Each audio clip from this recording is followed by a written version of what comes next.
Whose car is this? It's mine, officer. I work here at the hospital, just finishing my shift. Step away from the vehicle. We've had reports of suspicious activity. The emergency room doors closed behind him. 12 straight hours of surgery. Dr. Michael Hayes had just saved 3 lives, 2 car accident victims, and a critical gunshot wound.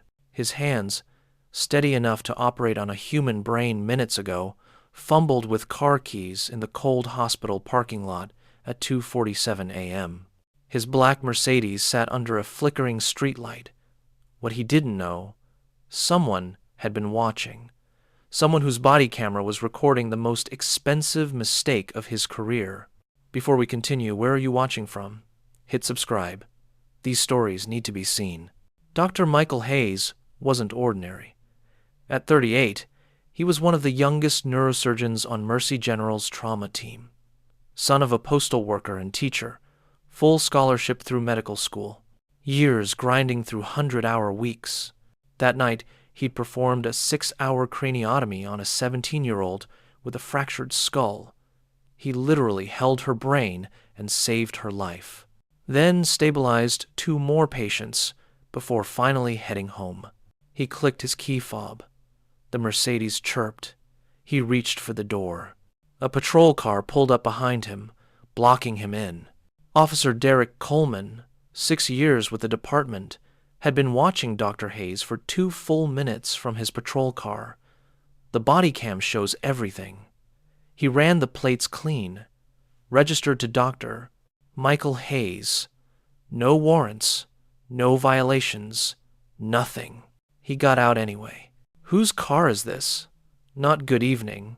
Not, can I help you? Just immediate assumption the car couldn't possibly belong to the black man standing next to it. Dr. Hayes kept hands visible. Years of training kicked in. The conversation every black parent has with their children. It's mine, officer. I work here at the hospital. Just finishing my shift. Step away from the vehicle. We've had reports of suspicious activity in this parking lot. A lie. Body cam footage would later prove no such reports existed, no calls, no complaints, nothing. Coleman had simply decided that a black man with an expensive car at 3 a.m. was automatically suspicious. Dr. Hayes stepped back, hands still visible. Officer, I'm a surgeon here. Just finished a 12-hour shift. My ID is right here on my belt, if you want to verify. Coleman's flashlight swept over the hospital badge, but he barely glanced at it. His mind was already made up. I need to see your driver's license and registration. Of course. My license is in my wallet, in my back pocket. I'm going to reach for it now, slowly. Every movement deliberate, every word measured. Don't give them an excuse. Dr. Hayes handed over his license. Coleman studied it, looked at the car, looked back at Dr. Hayes. The expression captured clearly on body cam, pure disbelief. This your real name? Yes, sir. How does a guy like you afford a car like this? There it was. Undisguised. Not even subtle. The implication crystal clear. A black man couldn't legitimately own this vehicle. Doctor. Hayes felt his jaw tighten but kept his voice level. I'm a neurosurgeon. I've been working here for 3 years. That's my employee parking permit in the windshield if you want to check. Coleman walked to the Mercedes, aimed his flashlight at the permit. Valid. Current. Everything in order. He returned but didn't hand back the license. Pop the trunk. I'm sorry, what? Pop the trunk. I want to see what's inside. This wasn't a traffic stop. Dr. Hayes wasn't operating a vehicle. He was standing on private property, his employer's parking lot. This officer had no probable cause to search anything. Officer, with all due respect, I don't consent to a search. I haven't committed any crime. I've shown you my identification. Everything is in order. I'd like to go home now. Coleman's hand moved to his weapon. The body cam captured the shift in his stance, the aggressive posture. Turn around, hands on the vehicle, now. On what grounds? What law have I broken? You're being detained for suspicious activity and failure to cooperate with a lawful investigation. What investigation? You ran my plates, they came back clean. You've seen my hospital ID and my driver's license. There's no legal basis for this detention. Coleman moved closer, hand gripping his weapon now. Turn around now, or you'll be arrested for resisting. Dr. Hayes made a decision that would save him later. Instead of escalating, he complied. He turned and placed his hands on his car. The body cam shows what happened next, with disturbing clarity. Coleman performed a pat-down search. Rough, aggressive, treating a surgeon who'd just saved 3 lives like a dangerous criminal. He found nothing because there was nothing to find. Wallet, keys, phone. That's it. Then came the handcuffs. Metal clicking around wrists, cutting into skin.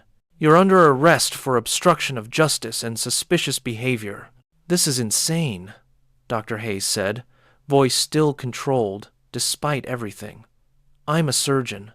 I work here. Call the hospital administration. Call my department head. Call anyone. You're making a mistake. Sure I am, Coleman muttered, guiding him toward the patrol car. That's when the hospital security guard approached. Marcus Webb, 12 years on the job, had seen Dr. Hayes countless times in the ER, grabbing 3 a.m. coffee between surgeries, talking with worried families in waiting rooms. He knew exactly who this was. Officer, excuse me. I think there's been a misunderstanding here. Coleman spun around. Back off. This doesn't concern you. That's Dr. Hayes. He's one of our neurosurgeons. He works here every day. I said, back off. Webb pulled out his radio. I'm calling hospital administration. They need to know what's happening to one of their doctors. Other staff started gathering. Nurses finishing shifts, a janitor emptying trash bins, EMT crew returning from a call, people who knew him, people who could verify everything he'd said. None of it mattered to Officer Coleman. Dr. Hayes was placed in the back of the patrol car. Through the window, he watched Coleman arguing with the security guard, watched his colleagues gathering, confused and concerned, watched people who knew him trying to help. The patrol car pulled away at 3:04 a.m. In the back seat, Dr. Michael Hayes sat in handcuffs, exhausted, humiliated, and already thinking about the legal battle ahead. He'd just saved 3 lives, and now he was being treated like he'd taken one. What Coleman didn't know, his body camera recorded every illegal action, every civil rights violation, every moment of racial profiling. And that footage would cost him everything, his career, his reputation, his future. By 6 a.m., Dr. Hayes was released. No apology, just processed out. But the damage was done. Mugshot in the system. Arrest on record. Everyone at the precinct knew this was about to explode. The hospital had called repeatedly. Chief of surgery, furious. Legal department, preparing documentation. Mayor's office, demanding answers about why a respected surgeon was arrested in his own parking lot. His wife Sarah picked him up. The look on her face, relief, fury, fear. Fear this could happen again. Fear that no amount of success would ever be enough. He was supposed to work rounds in 3 hours. Instead, he called attorney Jennifer Martinez, who'd spent 15 years destroying police departments above the law. She listened, then asked, "Did he have his body camera on?" "Yes." "Then we've got him." Body cam footage was requested within 48 hours. Department resisted. Martinez filed an emergency motion. Federal judge ordered immediate release. What Martinez saw made her stand and pace. 15 years of civil rights cases, but this was the clearest racial profiling she'd ever witnessed. Coleman had no probable cause, ran clean plates but proceeded anyway. Saw hospital ID, dismissed it. Security confirmed, surgeon identity, ignored it. Illegal search, unlawful arrest, fabricated charges, all captured in 1080p with timestamps and audio. She filed 2 actions, dismiss criminal charges and federal civil rights lawsuit for 4th and 14th Amendment violations. Criminal charges dropped within a week. Prosecutors saw the footage, no case. Evidence of false arrest. Internal Affairs investigated Coleman's record. The findings were devastating. 89 traffic stops over 6 years. 73 were black drivers. In a city where black residents were 18% of population, Coleman stopped them at 82%. 11 complaints from black citizens alleging racial profiling or excessive force, all dismissed with minimal investigation. Written warnings, single days of retraining, nothing meaningful. One complaint from a businessman stopped 3 times in 2 months. Another from a professor in her own neighborhood. A third from a young man in medical scrubs leaving the same hospital. The pattern was undeniable. Coleman had been targeting black citizens for years based solely on racial bias. His supervisors had enabled it through willful blindness. Performance reviews praised his proactive approach, despite complaints and statistical disparities. The system hadn't just failed to stop Coleman, it had rewarded him. Do you think this pattern exists in other departments? Type yes below. News spread fast through the medical community. Local coverage showed his mugshot humiliating photo of an innocent man. 3 days later, body cam footage leaked to media. Anonymous source inside the department, disgusted by what they'd seen, sent it to investigative journalists. Viral within hours, millions of views, national news coverage, medical associations issued statements, civil rights groups organized protests. The hospital stood by him completely. 5 surgeons held a press conference describing his character, skill, and their shock. The chief of surgery's statement became a national soundbite. Dr. Hayes saves lives. He saved dozens in this community. And he was treated like a criminal for the color of his skin. Unacceptable. Coleman was placed on administrative leave the day the video went public. The police chief apologized for the misunderstanding, promised a thorough investigation, assured this didn't represent department values. Martinez had heard it all before. Apologies without accountability, investigations that cleared officers, promises of reform that never materialized. This time would be different. This time, she had undeniable evidence. The lawsuit was comprehensive and devastating. Named Coleman personally, his supervisor for inadequate oversight, and the department for enabling systematic racial profiling. Detailed, not just Dr. Hayes' arrest, but the pattern evidenced by Coleman's stop records. Included sworn statements from 11 other victims, cited Supreme Court precedents, demanded $2.1 million in compensatory and punitive damages. More importantly, it demanded systemic reforms, mandatory bias training, civilian oversight of complaints, public reporting of stop data by race, termination of Coleman's employment. The city's insurance company pressured officials to settle quickly. They knew trial would be disaster. A jury would see that video, hear from the respected surgeon, and award even more. Settlement negotiations began within 2 months. City offered $350,000 and Coleman's resignation. Martinez laughed. This isn't about money. Dr. Hayes doesn't need it. He's a neurosurgeon. This is about ensuring it never happens again. City offered $800,000, then $1.2 million. Martinez held firm at $2.1 million. Take it to trial. Let a jury see that video. Let them hear about 11 complaints, about the 82% stop rate. They'll award more, and you'll lose anyway. 6 months after the arrest, the city settled for the full amount. $2.1 million to Dr. Michael Hayes. Coleman terminated immediately. No possibility of rehire. Supervisor demoted and reassigned. Mandatory reforms within 90 days, or the department would face federal oversight. The settlement made national headlines. Legal experts called it landmark. Civil rights organizations praised Dr. Hayes for fighting rather than accepting a quiet payout. But for Dr. Hayes, the victory felt hollow. Money didn't erase the humiliation, didn't erase the mugshot in Google searches, didn't erase anxiety every time he saw police. Dr. Hayes returned to Mercy General, but something changed. Colleagues' sympathy felt patronizing. Patients recognized him from news. He started therapy for post-traumatic stress diagnosed by his doctor. Nightmares about the holding cell, heart racing at 3 a.m., convinced something terrible would happen. His wife suggested moving. Start over somewhere else. And pretend it didn't happen? Hope the next city is different? This isn't about geography. It's about who I am and how people see me. He used settlement money to establish a legal defense fund for people who couldn't afford to fight back.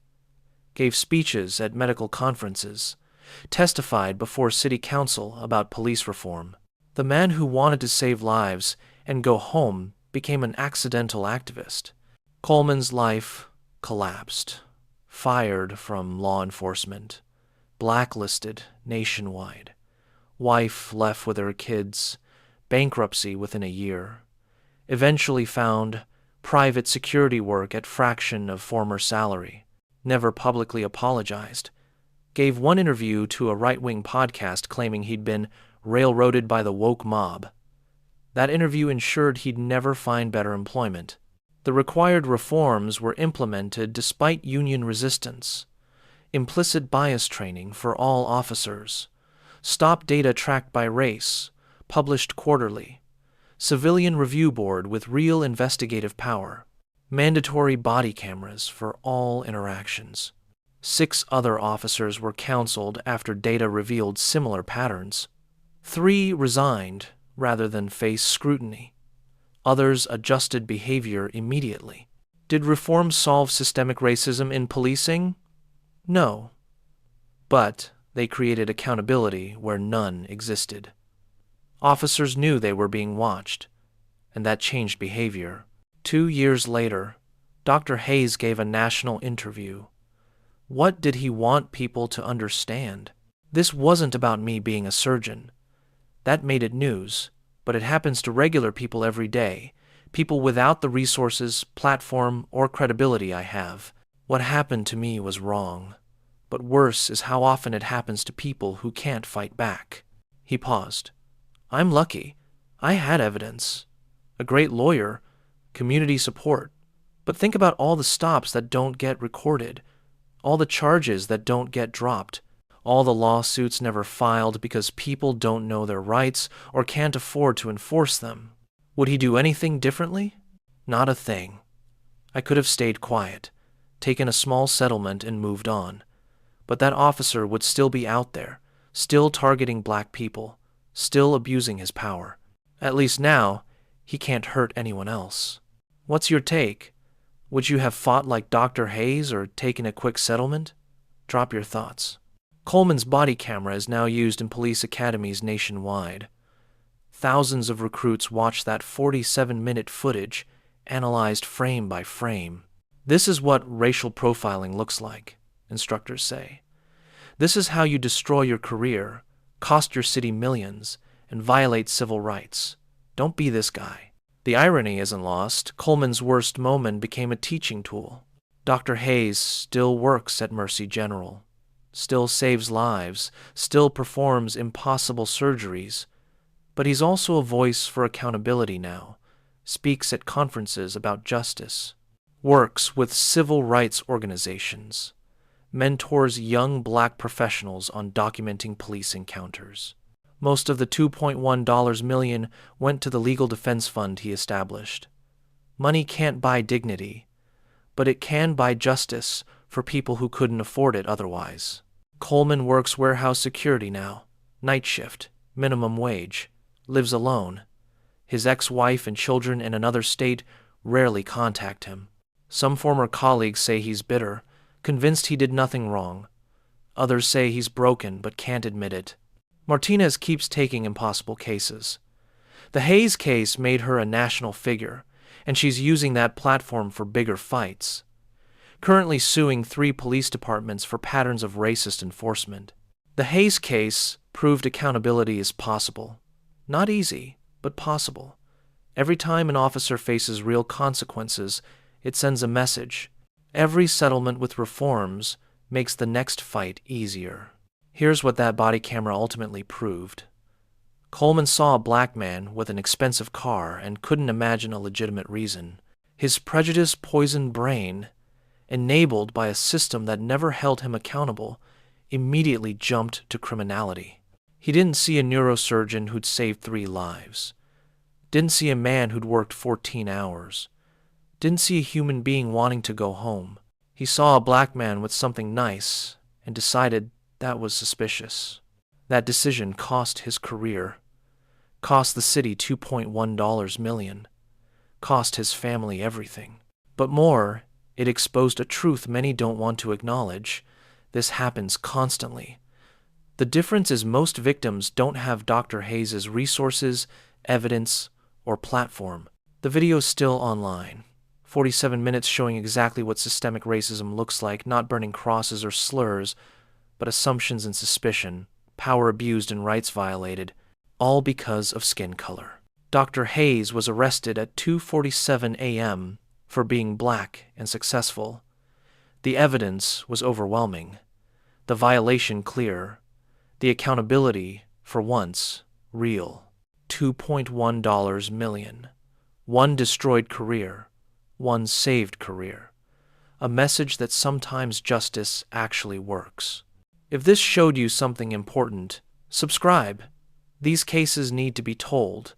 Drop a comment about what justice means to you. The body camera doesn't lie. That's why Coleman lost everything.